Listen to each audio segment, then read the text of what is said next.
அனைவருக்கும் வணக்கம். நம்ம இப்போ பார்க்கக்கூடிய மருத்துவ முறைகளில் சித்த மருத்துவ முறை. இந்த சித்த மருத்துவ முறையில் பார்த்தீங்கன்னா அமுக்ரா சூரணம் அப்படின்னு சொல்லுவோம். இந்த அமுக்ரா சூரணம் பார்த்தீங்க அப்படின்னா உடம்புக்குள்ள நரம்பு மண்டலங்களை பராமரிக்குது. இந்த நரம்புகள் சரியாக இருந்தாவே உடம்புல எல்லா பிரச்சனைகளும் தீரும். ரெண்டாவது, ஒருத்தர் நல்லா நேர் நடக்கிறாரு, நேர் நிற்கிறாரு, தெளிவாக பேசுகிறாரு, அர்த்தமுடையதாக பேசுகிறாரு அப்படின்னாவே அந்த நரம்பு மண்டலங்கள் தான். இந்த நரம்பு மண்டலங்களை பராமரிக்கிறதோடு சேர்த்து இன்னொன்று என்ன பண்ணுதுன்னா தூக்கத்தை வர வைக்குது. நல்லா ஆழ்ந்து தூங்கினாவே அவருக்கான அந்த ஆகாய சக்தி என்ற அந்த தியான நிலைன்னு சொல்லுவாங்க, அந்த நிலைக்கு இது தள்ளப்படுது. அதனால் குடம்பை தனித்தொழிய புல் பரந்தற்றே உடம்போடு உயிரிடை நட்பு அப்படிம்பார் வள்ளுவர்.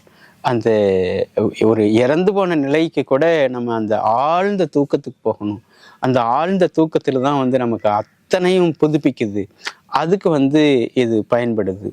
மேலும் பார்த்தீங்க அப்படின்னா கண் பொலிவுடையதாக இருக்கும், கண் அழகாக இருக்கணும், தெளிவாக இருக்கணும், தெளிவான பார்வையாக இருக்கணும் அப்படின்னா இந்த அமுக்ரா சூரணம்னு சொல்லுவோம்.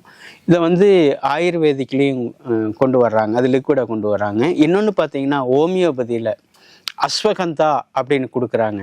முழுக்க பக்கவாத நபர்கள் பக்கவாதம் வந்தவங்களுக்கு இந்த அமுக்ரா சூர்ணத்தை மட்டுமே கொடுத்து ஆயிரக்கணக்கான லட்சக்கணக்கான நபர்களை மீட்டெடுத்திருக்கிறாங்க. அப்படிப்பட்ட ஒரு எளிமையான அற்புதமான சித்த மருத்துவத்தில் இது இருக்குது. எல்லா நாட்டு மருந்து கடைகள்லையும் கிடைக்குது. மக்கள் வாங்கி பயன்பெற வேண்டுமாய் கேட்டுக்கொள்கிறோம். வாழ்க வளமுடன்.